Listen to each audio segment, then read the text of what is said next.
Bien-aimé dans le Seigneur, je te salue. C'est avec joie que je te retrouve dans ce programme. Malgré la situation qui prévaut, le Seigneur est fidèle. Sois béni et merci de me prêter toute ton attention afin d'écouter le plein conseil de Dieu. Amen. Amen. Nous lisons notre texte dans Matthieu chapitre 6, versets 9 à 10.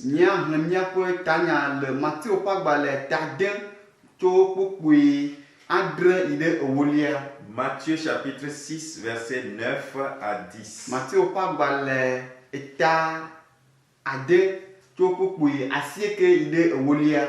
Là, nous lisons, voici comment vous devez prier. C'est notre Seigneur Jésus-Christ qui parle. Notre Père qui est aux cieux, que ton nom soit sanctifié, que ton règne vienne, que ta volonté soit faite sur la terre comme au ciel. Amen. Amen. Bien-aimé, je viens te parler des fondements de la prière fervente.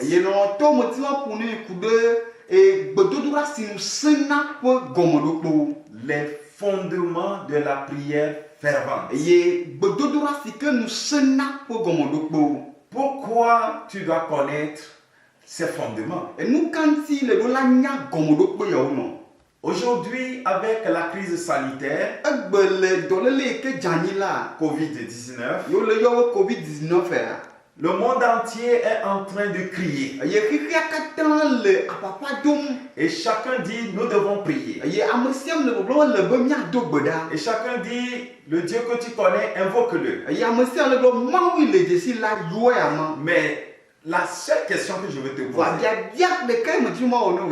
est-ce que tous s'adressent au véritable Dieu? Il n'y a qu'un seul vrai Dieu.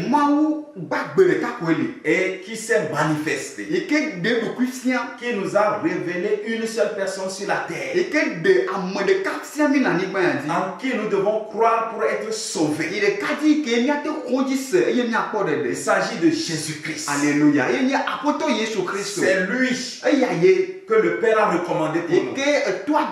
C'est lui qui est venu, qui est mort pour nos péchés et qui est ressuscité le 3e jour. Et c'est lui qui a dit dans Jean 14 verset 6, je suis le chemin, la vie et la vérité. Nul ne peut aller au Père que par moi.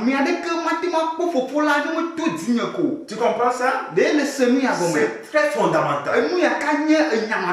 Et il est écrit dans Acte 4 verset 12. Il n'y a de salut en aucun autre nom qui a été donné parmi les hommes sur la terre, si ce n'est Jésus-Christ. Alléluia. Donc c'est lui seul. C'est lui le sauveur. Et c'est Jésus même qui nous a dit, tout ce que vous demanderez au Père en mon nom, vous le recevrez.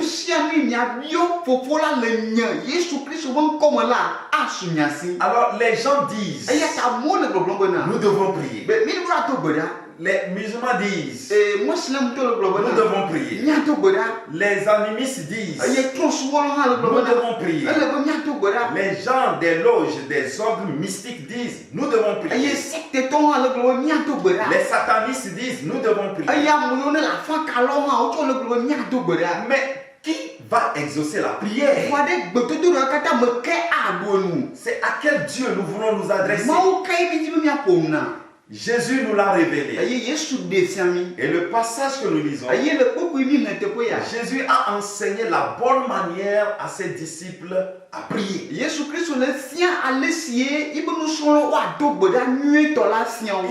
nous enseigne à nous qui avons cru en lui la bonne manière de prier. Il ne nous apprend pas à faire des libations, à faire des cérémonies. Ou à faire des rituels avant d'être exaucé. Non. Mais celui qui croit en lui, Jésus lui apprend la bonne manière de prier. Et il nous enseigne les fondements d'une prière fervente. En quoi consistent ces fondements? Je voudrais d'abord te parler du règne du Père. Le règne de Jésus-Christ. Écoute, tu ne peux pas prier si tu n'as pas reçu Jésus-Christ. Les satanistes prient et sont exaucés. Le diable répond à leur prière. Mais la finalité, ils iront en enfer. C'est ça la différence. Mais ici, si tu veux prier, démolir même les fondements du diable, anéantir les projets du diable, arrêter l'ordre méchant des hommes pervers sur la terre, il faut que Christ soit ton maître. Amen, amen. C'est pourquoi il nous dit, lorsque vous priez, dites ceci: notre Père qui est aux cieux, que ton nom soit sanctifié, que ton règne vienne. C'est très important. Le règne de Dieu dans ta vie commence par l'acceptation de Jésus-Christ dans ta vie. Jésus doit être le maître absolu de ta vie. C'est-à-dire, il prend le contrôle de tout ton être. Esprit, âme et corps. Et tout est bien. Toute ta vie, tu dois renoncer à toi-même, à tes frères, à tes connaissances, à ton père, à tous tes amis, pour que Jésus-Christ soit le maître absolu de ta vie. Et toi qui l'as reçu, et toi qui l'as reçu comme ton Seigneur, tu es béni. Amen. Tu es béni. Amen. Tu comprends ça? Je dis tu es béni. Amen. Dans ce monde, il y a plus de confusion. Un seul doit régner sur ta vie. C'est Jésus-Christ. Sans son règne, tes prières sont vaines. Dieu n'exauce pas n'importe quelle prière. Dans Jean 9, verset 31, il est dit: or nous savons que Dieu n'exauce pas les pécheurs, mais seul celui qui fait sa volonté. Donc, pour avoir une prière efficace, le premier fondement, c'est le règne de Jésus-Christ. Aujourd'hui, les maîtres des nations doivent reconnaître la seigneurie de Jésus-Christ.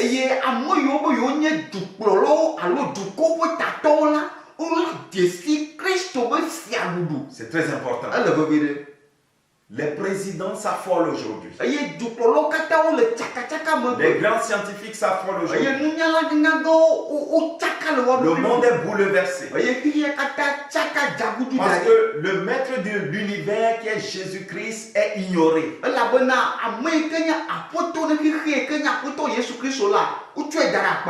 Le Créateur est ignoré. Celui en qui tout est fait. Et par qui tout existe. Et que c'est par sa parole qu'il soutient le monde. Il est ignoré. Nous devons revenir. Accepter sa seigneurie. Que Dieu te bénisse. Il doit être le maître absolu. Et quand nous prions, nous devons dire, Seigneur, que ton règne vienne. Que ton règne vienne. Dans cette situation de crise sanitaire, que le règne de Jésus-Christ vienne. Que son règne vienne. Amen. Afin que l'ordre divin soit rétabli. Tout ce qui est confus dans ta vie, un seul règne peut le restaurer. C'est le règne de Jésus-Christ. Invoque-le dans ta vie. Invoquons-le dans ce monde. Afin que tout soit restauré. Le deuxième fondement, c'est la pureté de cœur. Matthieu 5, verset 8 nous dit, heureux ceux qui ont le cœur pur. Heureux, c'est-à-dire ceux-là qui sont bénis sont ceux-là qui ont le cœur pur.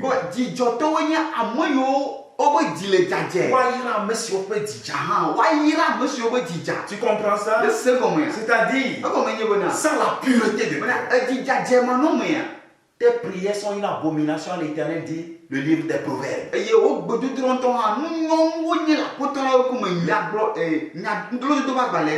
Les gens vivent dans le péché aujourd'hui, mais ils prient. Qui va exaucer? Jésus dit, quand vous priez, dites, notre Père qui est aux cieux, que ton nom soit sanctifié. C'est-à-dire, reconnais-le qu'il est pur. Il est sans péché. Il est mis à part. Il est tellement éloigné de péché. Il est pur. En lui, il n'y a point de ténèbres. Donc, toi aussi, tu dois être pur. Ce n'est pas par ta force. Non, c'est le sang de Jésus qui nous purifie. Tu dois l'invoquer. De t'accorder un cœur pur. C'est très important. Le monde aujourd'hui vit dans la dépravation des mœurs. Où les gouvernants, même les grands gouvernements, les grands chefs d'État que nous respectons dans ce monde, c'est eux qui légalisent l'homosexualité.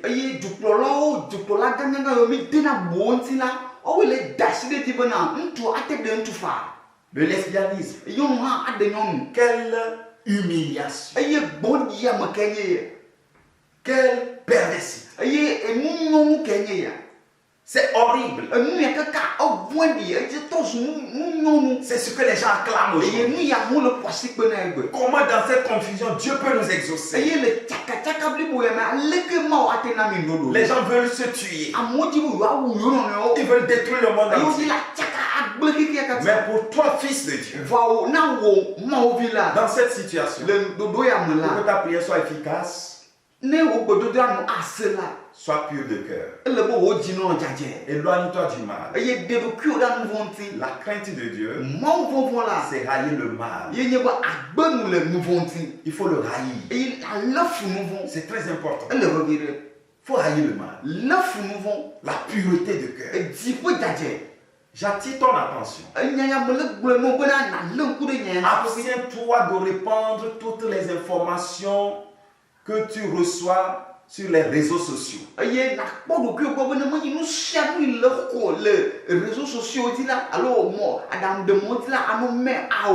Tu n'as pas la véracité des faits. Ça souille. C'est le temps plus que jamais où Dieu veut tester la pureté de cœur de chaque enfant de Dieu.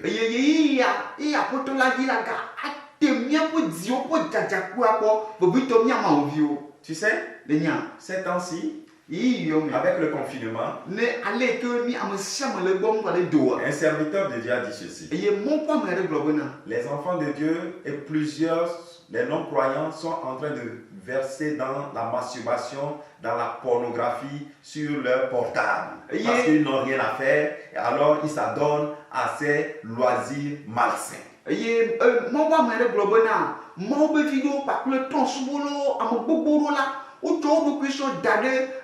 Masturbation alors a décidé à me quinti alors à notre bototon le portable dit toi éloigne-toi de ces choses. Consacre-toi. Si tu veux que ta prière soit exaucée et qu'elle soit fervente, tu dois avoir un cœur pur. Que Dieu te bénisse. J'enchaîne avec le troisième fondement. La connaissance de la parole de Dieu. Tu dois connaître la parole de Dieu.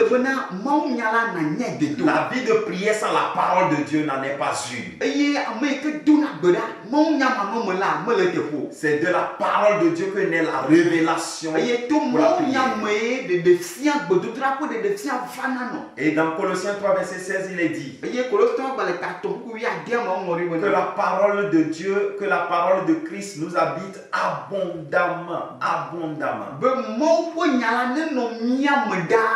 Nous devons abonder en ces temps-ci. Elle doit nous combler. Elle doit nous rassasier. Elle doit être plus précieuse que de l'or à nos yeux. Par sa lumière, nous voyons la lumière. Prends du temps pour méditer la parole. Étudier la parole. Jour et nuit. Dis l'écriture. Donc tu dois méditer la parole pour avoir une vie de prière conséquente. Car en lisant la parole de Dieu, tu connaîtras le plan de Dieu pour l'histoire de l'humanité. Tu connaîtras le plan de Dieu pour ta vie. Dieu se révélera à toi. Tu connaîtras mieux Jésus-Christ. Et aussi la communion fraternelle. C'est le temps plus que jamais de témoigner notre communion fraternelle. La communion fraternelle est aussi l'un des fondements pour une vie de prière fervente.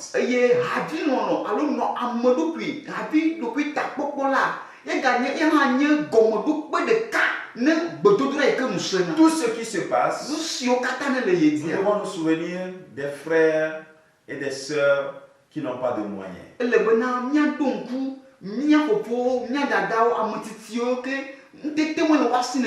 Nous devons leur apporter des soins. Les aider, les nourrir. N'attendez pas que ce soit le pasteur qui donne l'ordre. Et cessez de condamner les serviteurs de Dieu. Tel pasteur n'a pas fait ceci. Telle église n'a pas fait ceci. C'est qui l'église? C'est toi, enfant de Dieu. Toi qui as donné ta vie à Jésus, fais ce que tu peux. L'église le fait dans son ensemble. Donc c'est le temps plus que jamais de nous aimer, de témoigner notre solidarité aux autres. Achète de la nourriture pour soutenir. Achète même des cache-nez pour soutenir. Des gels alcooliques pour soutenir. Les gens le font déjà. Les églises le font déjà. Les pasteurs le font déjà. C'est ton tour. Je termine. La persévérance. La persévérance. Une prière fervente doit être accompagnée de la persévérance.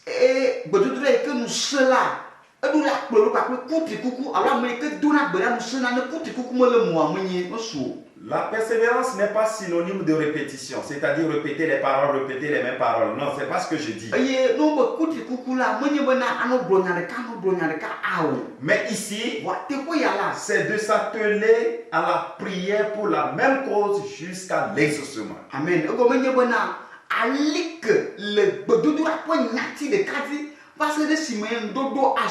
C'est ça la persévérance. Ne jamais faillir.